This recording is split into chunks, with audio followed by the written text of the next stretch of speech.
I'm here today with Nick Kellet. Nick is an innovator and creator. He is the founder of Deckible, the world's premier marketplace for digital card deck, which is a really new and exciting way of delivering great content. And today we're going to jump straight in and talk about why every non-fiction business author needs to have a deck to support their book. Thanks for joining me, Nick.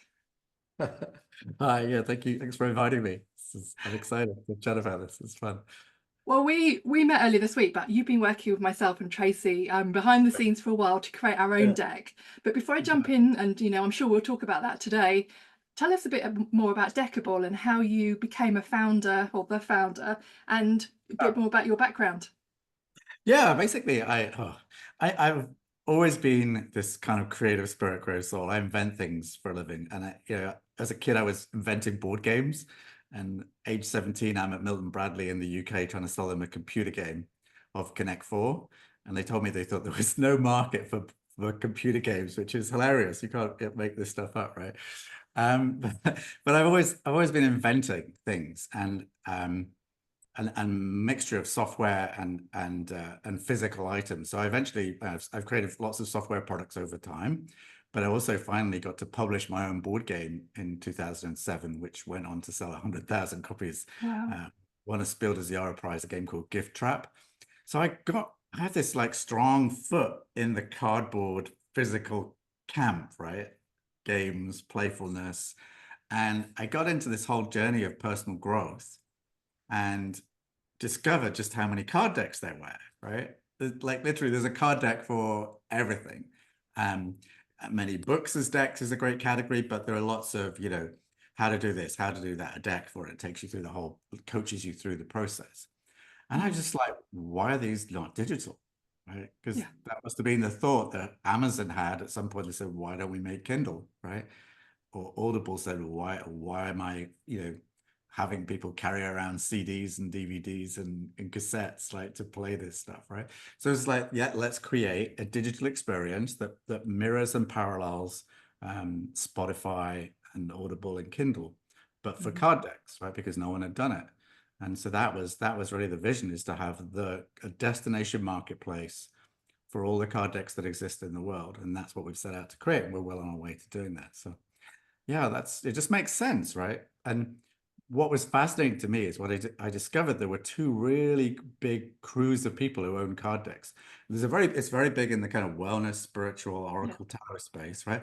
But I go to an amazing meetup every month called Cardstock, which is a UK-based meetup, and they are all card deck nerds in a fun sense. They're all people who love and use card decks in the workplace, in facilitation and coaching. I've learned and met so many people through that. So I discovered there's just as much passion for card decks there as there is in Tarot and Oracle. And that was the vision, to fuse all of that into one place. So yeah, that was where the idea came from. I'm sure a lot of people have come across tarot decks. Some of my clients have created physical decks, Yeah. physical card decks for, Yeah. to go alongside their business and their books. I'm going back sort of 5, 6 years. I'm guessing Deckible is a fairly new invention, isn't it? How long have you been going now? Yeah, we've been out about 2 years, Okay. and it's very interesting. I've created a lot of things from nothing throughout my career, and there are always things that don't exist. I'm never really a late follower and copying somebody, which is one way to innovate. I've always gone out and created things that don't exist. So I'm very used to blank expressions on people's faces when you tell them about your idea, and they look at you blankly, and then you realize you haven't told the story yet. And you've got to like boil it down, pick a different metaphor, right? Tell it differently. And not just with Deckible is it about telling the story, it's also about getting people to give up their intellectual property. Of course. People are giving you their firstborn to put on your platform, right? It's a very caring, trusting situation. It was a lot easier for Audible because all of the books were already that were out at the time were recorded, and they just had to be moved to digital. So it's a lot simpler transition, whereas decks are not, they're printed, but that's not a form or a medium for a digital platform. And all of the intellectual property rights are spread all over the map, right? So it's been fascinating, but we've reached 800 decks on Deckible to this point. Wow. Our estimate, which is phenomenal, right? It's phenomenal. We have decks deliberately across the whole spectrum. And our estimate is there are 100,000 unique card decks at the moment in the world. And that's fueled by many reasons, right? It's fueled because print on demand is possible. It's fueled because of Kickstarter and Indiegogo. It's fueled because there are so many, Canva is a massive enabler of this, right? If it was all done in Illustrator and Photoshop, far fewer people would have done this. But anybody can create, and then you bring in ChatGPT. Now, if you can't write and you can't draw, you've got with Midjourney, create everything. And I'm not saying that's good or bad, but it's just an enabler. Crowdfunding through Kickstarter there's so many projects on Kickstarter that have been funded successfully for this. So it's supporting the creative economy, and the creative economy is massive right now. Everyone's realizing they could express themselves, and we live in a world of mass personalization. So books as decks is a fantastic example, right? I've listed a whole set of books that are published as a card deck now, right? So that's a pretty big jump. I put that. Yeah, just a minute. I hit that somewhere up on screen. Yeah, if you're listening to the audio version of this, we are going to share this on YouTube as well, because Deckible is obviously quite a visual thing, and I know Nick's about to share his screen as well. So feel free to. I'll pop the link in the show notes. No, I was just gonna. I feel free, Nick. Share it. I tend to rely on my prompts for these things, or I miss out something. But I'll share it. Then we've got that bit of background, right? There we go. So books as decks has really grown, but one of the big things about it is that there are many driving factors behind why books and decks are important. But let's just look at who has already done this. The 4 Agreements is available as a deck, right?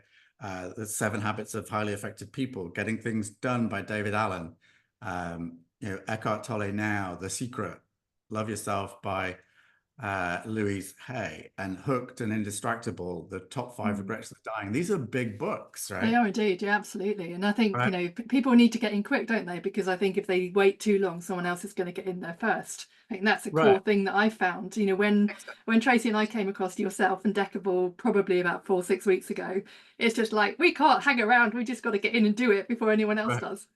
Right. And so this is really cool, because this is people who are already in the space, established authors creating these books, right?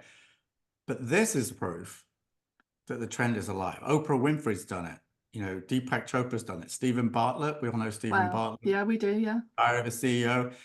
He asks a question at the end of every podcast, and he made a card deck of those questions, right? Esther Perel's done it. We all know Esther Perel, probably is big, if not bigger than Brené Brown on the scale of things, right? So sex therapist made a relationship game. Mark Groves, 1 million followers. He's made his create the love card deck. So Aubrey Marcus, right? These are all people who've made decks because they've seen the deck trend. So why is that important? Why is a deck the tool of choice? Why, as you said before, why should a new or aspiring author think card deck? And the reason is that basically you can have today the table stakes in the card deck, so in the book industry, is you need multiple books. Having one book, you're kind of still insignificant on the scale of things, because the real players have got some 5, 6, 7, 8 books by now, right? Whereas you can actually stand out in the card deck space. But the big thing is, like I always say, that tell the stories. You think of every time you've read a book and you've thought to yourself, oh my God, this is going to change my life. And then it didn't. And why was that? Because you went on to read the next book. You didn't put that book into action in your life, right? That's the big story, is you didn't put a book into action. Therefore, it didn't have the change it was going to happen for you. And that's what card decks do as a difference, because card decks are in your, it's not just that they're in your pocket, because your book can be in your pocket on your Kindle, on your phone, right? It's that the deck distills the idea of a book down to visual sound bites that lets you remind yourself and put that single piece of insight from the book, not the 120,000 words, but boiled down to 30, 40, 50, 60 cards that you can draw from at random and reinforce your memory and build the habit around that. And that is powerful, right? What we're talking about is using your ideas. You're empowering your customer to use your ideas every day to transform their life. And that in itself is a game changer. And that's why people should think about this, because the second reason people should think about it, it's a lot easier to create a card deck than create a book. You know, and I would argue you should go deck first. Oh, I don't know about that. I think you can go either way, but I think the book. I was speaking to a former client of mine today, and he's written his book, but he's not been able to publish it yet for one reason or another. But it's really crystallized his thinking, and I started talking to him about Deckible, and he was really excited about it for himself. And I think it can go either way. But I think if you do a deck first, it helps you to. I think whichever way you go, it helps you to formulate your ideas, doesn't it? It helps you to crystallize the tips, the strategies, the process, whatever you're teaching. And I don't think it necessarily matters if you do either way, is it? It's just about getting the content out there and making a difference. I say that not because I said book first just as a deck first just as a pose of thought, not that either is good or bad. Absolutely. And one of the things that key to Rildo Marshall McLuhan, medium is the message from and one of his biggest stories was that no media ever replaces a prior media. Like radio did not kill newspaper, right? Yeah, true. TV did not kill radio or the newspaper. And we've gone to this now short form media, social media didn't kill it. It just we have all of these things, right? Yeah. And it's an alternative, and it's whatever is right for you, because what we talked about the other day, everybody learns differently. Some people are visual, some people are audio, some people are kinesthetic. If you're a kinesthetic learner, you need to get up and move and do things, right? You're not going to sit there passively consuming someone else's content. It's going to wash over you and be forgotten. Some people need to sit down and take notes and write and put it into action to discover what it actually means for them. And that's the big thing that a deck does, because with Deckible, if you haven't tried the experience, you'll be like, well, I don't see the difference, right? But when you actually draw a card from a deck and you touch the cards and you choose them and you combine cards, and then you can journal on that. That's where it's a game changer, right? Because when you're doing that, that's the kinesthetic learning action part that so many people are kinesthetic. We all have different percentages that we consume our preferred experience, whether I don't personally read any books anymore. I listen to them because that's how I choose to fit them into my life. When I'm running, when I'm hiking, when I'm traveling, I'm listening to a book. If I'm going to sit down, I'm going to create. I'm not going to consume, right? And that's the difference, right? So I could show you quickly, because we're obviously we're going to do our webinar in what did I do? Yeah, we're running a webinar at the end of November, so I'll share the details right at the very end. So because we know there's only so much we can cover in about 20 minutes. So we're just like literally skimming the surface, aren't we, today? Yeah, exactly. Right. So what we were going to do, so I'll just show these little snippets for the benefit, and I'll try and describe them as I go, but this is the benefit of people who are watching as opposed to listening. But we are going to do a webinar, which the details are at the end. So I'm just going to look here at in Deckible. I'm just exploring. So this is my timeline. Every time you touch the cards in the card deck, we'll remember the cards you touch on every single day. You can scroll across the decks at the top. You can flip through the cards, and it lets you touch the cards and move them around, right? And then in addition to that, I can then journal on that card, right? And as I journal on it, it just lets me type in what I want. I can also talk to my phone, right? So it will transcribe my words. So people who journal make excuses. I haven't got paper, I haven't got a pen. Where do I do this? There are no excuses with Deckible, because you've got your phone is charged, because if your phone wasn't charged, you wouldn't be able to pay for anything, identify yourself, know where you were going, all that kind of stuff, right? And so journaling on Deckible is really easy to build. What we're suggesting is you build a daily habit, right? In addition to that, you can meditate, which is basically just pausing for a moment to think about it. Find yourself that time to think about the card, right? And in case of the deck you've created, what obstacle, what's stepping in the way, what's holding you, what's the next thing you should do? Draw a card and think about that. If you pause to think about something, that's when your mind clears. If you build up the habit of meditating daily, between journaling and meditating, you are going to create a transformative experience. So that's it. And then basically on top of that, with Deckible, you can shuffle the cards at any point. So it really does feel like you've got the deck in your hand. In addition to that, the cards can have multiple sides, so you can flip them over as you go through the deck and choose the cards you want. But having the multiple sided means digitally we can have 3 sides to a card, 4 sides. So we don't need to crunch the information and make it super small. It's just So not like a physical card where you've only got the 2 sides and you can flip it over, but there's only so much you can squeeze on. You've got so much more scope with Deckible. Exactly, right. And then finally, the big thing is you can sort the cards and use them to make choices and prioritize things. And literally every card can be pinched and zoomed. You can't do that with a physical deck. We can make this card more important, less important. This is a no, this is a yes, right? So this is perfect for doing a values sort, what matters to you, making life choices, realizing what your strengths are, what do you value, what emotions are you feeling? Like it's all part of the personal growth experience, which when you do this personal growth work, that's when the ideas of the book can actually anchor in your life. It's transformative, right?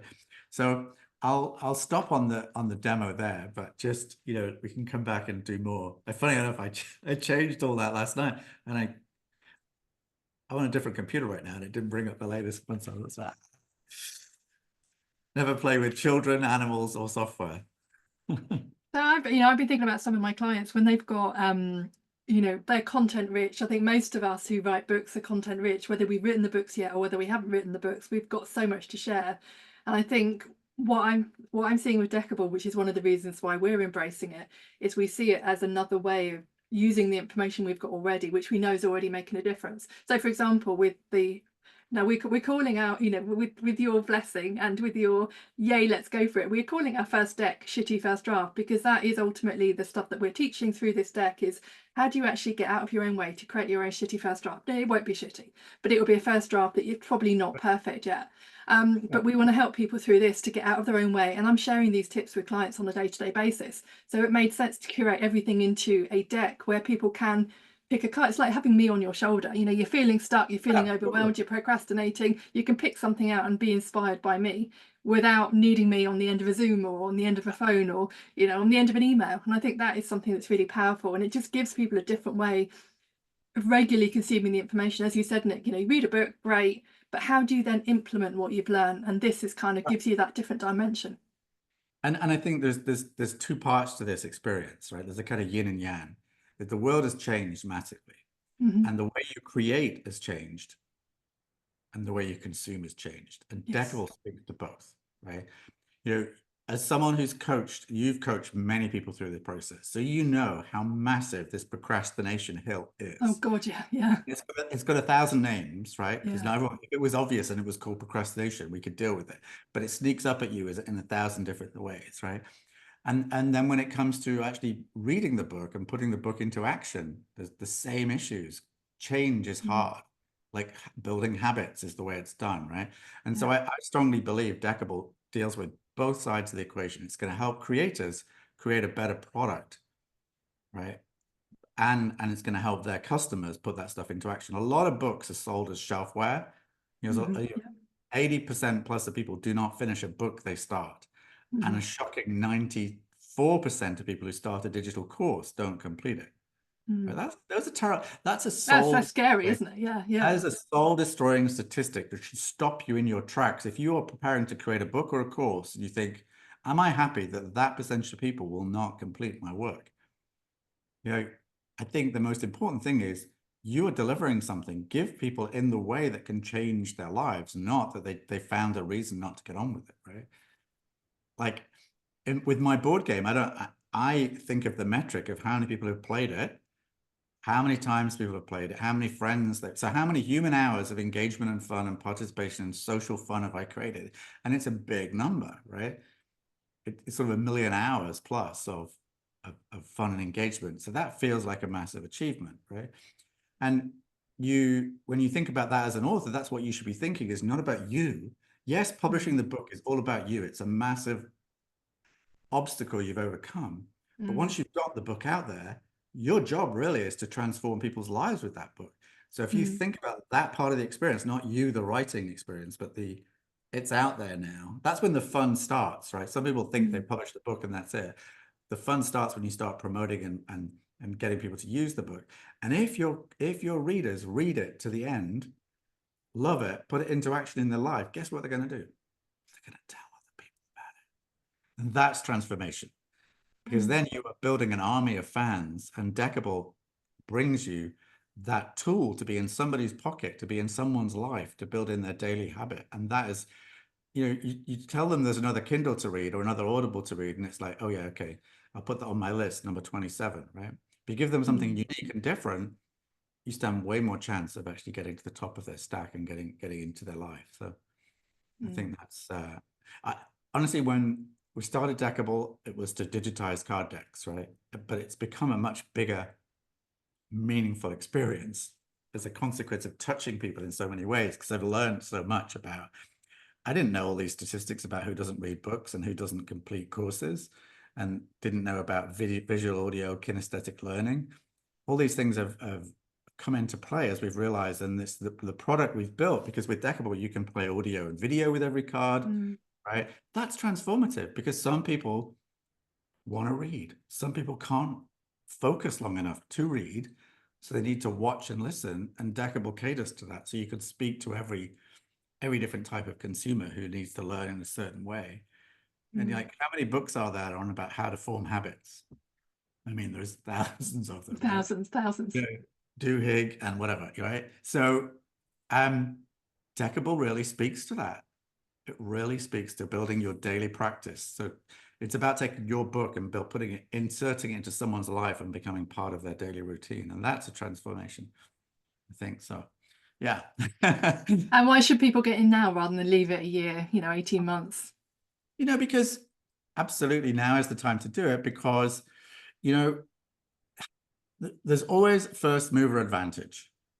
Not everyone's an early adopter, so you can filter yourself. If you're not early adopter, then you can switch off. You won't even hear what I'm saying because you'll filtered it out of your brain. But if you are, there's huge advantage to being early, because you can get noticed. You'll be one of the case studies that we'll talk about and share and promote. You're also more easily findable. There are bigger benefits to being every platform. People get better benefits earlier. As platforms become mature, they have to lock down certain features and charge for things and restrict things. Like LinkedIn, for example, used to be able to have all these crazy, amazing things. You could reach out to anybody and do this, do this. Now it's lock. Of course it is, yeah. So that's, in a simple sense, every platform is like that. You have to do that because in the beginning, you have to offer stuff to incentivize and entice people to do things. And later on, you have to lock it down because human beings abuse everything that's ever given to them. It's in our nature. We can't help it. And so being early means you get to benefit from that, right? Also being early means you get more of our attention, right? I mean, we don't sit there like, you talk about your deck, right? Yeah. I talked with Tracy about it at great length, and I suggested the idea of going on, just get on with it, get it out there. I don't think I said, I think she used the expression shitty first draft. I was like, yeah, go for it. That's it, right? And then you actually named it and dropped the name. And I was like, go back to the name, right? And it's imperfect, but that's the whole point. Digitally with Deckible, you can upload your deck and then update it. We're trying to, Gutenberg has got so much he's got so much to answer for, this poor guy. He is responsible for our procrastination, our perfectionism syndrome, because we're afraid of printing. But when you're not printing 10,000 copies, you can update the copy and everyone gets the new one. Nobody's hurt, no trees were killed, and everyone's got the latest, right? So you can iterate. No human being can write a perfect product without a massive team. We don't always have a massive team, right? So how big a team had helped Brené Brown or J.K. Rowling write their books in the end? Like a lot. Yeah. Most people we're talking to here are very like lean and mean. And so the best way is put it out there. Your customers will give you the feedback. You'll make a better product with a crowd. Yeah, totally agree. And I always say that with the book is when you've got a crowd of people, cheerleaders, you're sharing it through social media, you're going to get a better product because you're going to be getting feedback and getting insights and finding out what people like, what lands and what doesn't land. And it's, and with our deck, it's certainly not perfect. I know I'm absolutely 100% with all the strategies, because I teach them on a day-to-day basis. But you Right. know, I'm not a designer. You know, we know it's not perfect, but we also know that the feedback will make it even better. And the fact that as a creator myself, I've got, you know, probably about 12 decks in my mind, which Right. again creates more of an impact and more Yeah. of a resource for people as well. But it also creates a more of a burden. You feel such responsibility. You don't dare move, right? Because Yeah. you feel I've got to get all 12 right. Well, that's a human made up procrastination engine. No, I am very imperfect action. Yeah. That is one of my No, mantras, is exactly. imperfect action is better than no action at all. Right, right. And that's what's one of the things that's so fun working with you guys, because you had the idea and I like encouraged and validated what I heard and saw. And then was it yesterday or the day before, I saw the deck for the first time and we went through the naming process and I threw back an image at you to show you, you know, what the cover looked like. And you were both like, what? Oh, you know, like it's just playful, right? I love this space. This is the best, this is the most rewarding part of what I do is I get to hang out with cool creative people with their ideas that are imperfect because that's the nature of the beast. They're early in the process, and we get to like spitball and throw these things around and shape them. And not everything changes the way, or all, you know, no idea or no criticism needs to actually be actioned.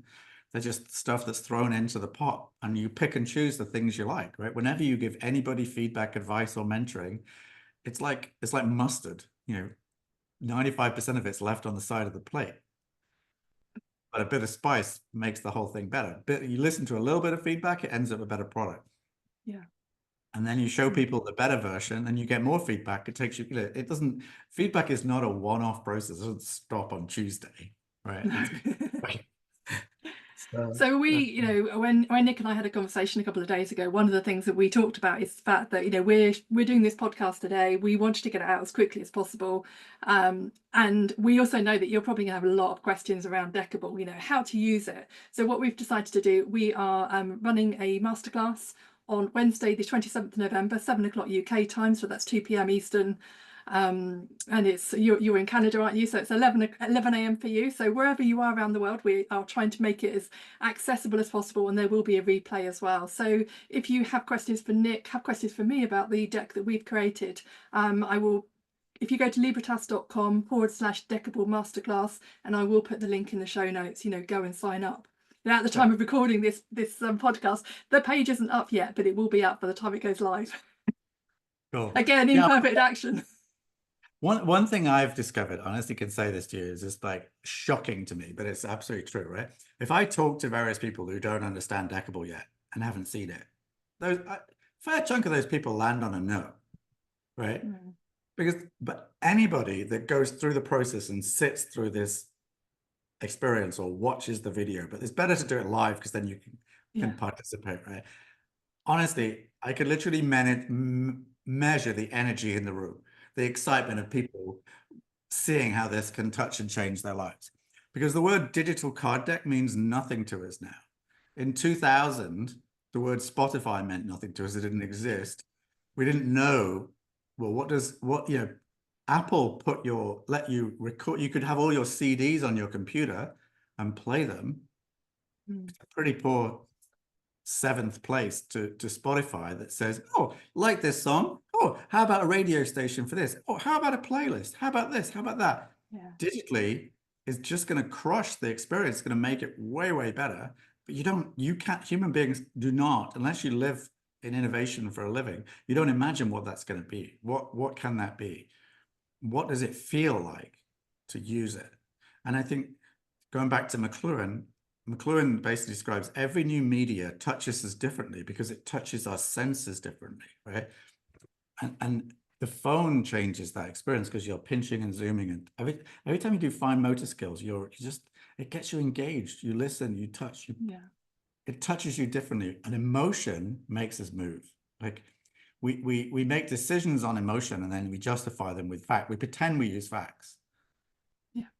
But if you make people feel something, you're going to make them shift to go from here to here. That's the transformation that a digital card deck can do for you. So, well, I think we'll wrap it up there. I think, you know, I'm really excited. You know, when I came across Deckible, I'm excited, really excited for the masterclass we're doing on the 27th of November. Thank you so much for your time today, Nick. Pleasure. Wonderful. Thanks for inviting me. Look forward to the webinar and the masterclass.